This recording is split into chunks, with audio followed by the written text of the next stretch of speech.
The mess hall at Fort Wilkins carried the same morning smell every day: burnt coffee, overcooked eggs, and the faint sting of bleach.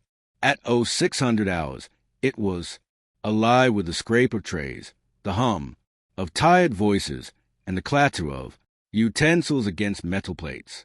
At the far end by the windows, Alexandra Kane sat alone, her oatmeal steamed in front of her, untouched for long stretches as her eyes drifted over the room. She was new here, at least on paper, a late transfer from another division, dropped into this group of fresh recruits. She kept her head down, didn't talk much, didn't laugh at anyone's jokes. To most people, she seemed like another quiet face trying to survive boot camp. But there was a reason she was here, a reason no one knew. Alexandra was a Navy SEAL, one of the few women in the world to earn the Trident. Her mission wasn't to train, but to watch. The instructors wanted to see how this batch handled someone they couldn't read. Across the room, 4 recruits noticed her from the first day. Ryder, broad and loud, carried himself like someone used to winning fights. Before they started, Mason, lean and restless, always had a smirk ready. Troy, heavier set and quieter, followed the group's lead, without thinking much for himself. And Blake, tall with sharp eyes, rarely spoke, but always measured his words. When he did, on this morning, their eyes lingered on Alexandra longer than usual. Ryder leaned toward the others. She sits alone every meal. Thinks she's too good for us. Or she's scared, Mason said, grinning. We could fix that. Blake's voice was low. We find out what she's about. Push her a little. See what happens. They waited until the hole thinned out. Alexandra was still in her corner, reading from a small, worn notebook.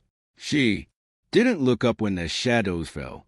Across her table, Ryder planted his palms on the surface and leaned in. Haven't seen you around much.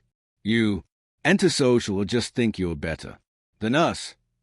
She looked up, meeting his gaze without a flicker of expression. Neither. Mason stepped closer. We're just trying to be friendly. Team. Bonding, you know. His tone was mocking. Troy chuckled quietly. Yeah, no one likes the odd one out. Alexandra closed the notebook and set it down. If you're looking for a team moment, this isn't it. Ryder smirked. Cornering you? We're just talking. His stance, feet wide, shoulders forward, said otherwise. Mason reached down and snatched the notebook. What's this diary? Bet it's full of hearts. Her voice didn't change, but there was steel in it now. Put it back. Blake tilted his head. Oh, what? She moved in one smooth motion. She was standing, stepping into Mason's space. A twist at his wrist, and the notebook was back in her hand before anyone saw it. Leave his. Mason gasped, stumbling back. Ryder reached for her arm, and suddenly he was face down on the table, one arm pinned painfully behind him, her knee wedged between his shoulder blades. Troy lunged from the side. Alexandra pivoted, using Ryder's weight to launch herself into a tone, catching Troy's arm and throwing him clean over her hip. He hit the ground hard, colliding with Blake, who had stepped forward too late.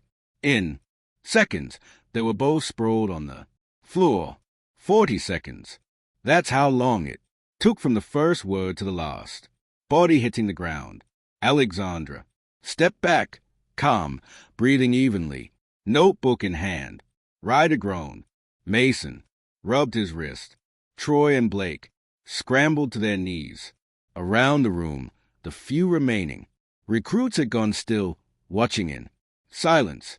Rule number 1, Alexandra said evenly, never underestimate someone you know nothing about. Ryder pushed up, face flushed. What?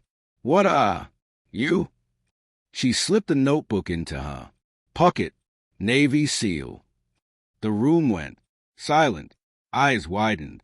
Even the recruits who'd been eating turned to stay. By lunch, the story had traveled across the base. No one approached Alexander with jokes. After that, the four who had cornered her kept their distance, but not from fear alone. They had learned something. They wouldn't forget that underestimating the wrong person can change everything in less than a minute. That night, Blake found her in the gym. He didn't meet her eyes. You could have gotten us kicked out. She dropped from a set of pull-ups and faced him. I'm not here to end your career. I'm here to see if you're worth the uniform. He hesitated. And you're not done yet, she said, walking past him. But you've got a lot of work to do. Years later, when real missions dropped them into chaos and danger, when they were pinned down and outnumbered, they fought with everything they had. And every time, in the back of their minds, they remembered the woman who dismantled them in the mess hall in under a minute, and they fought to be the kind of soldiers you would respect.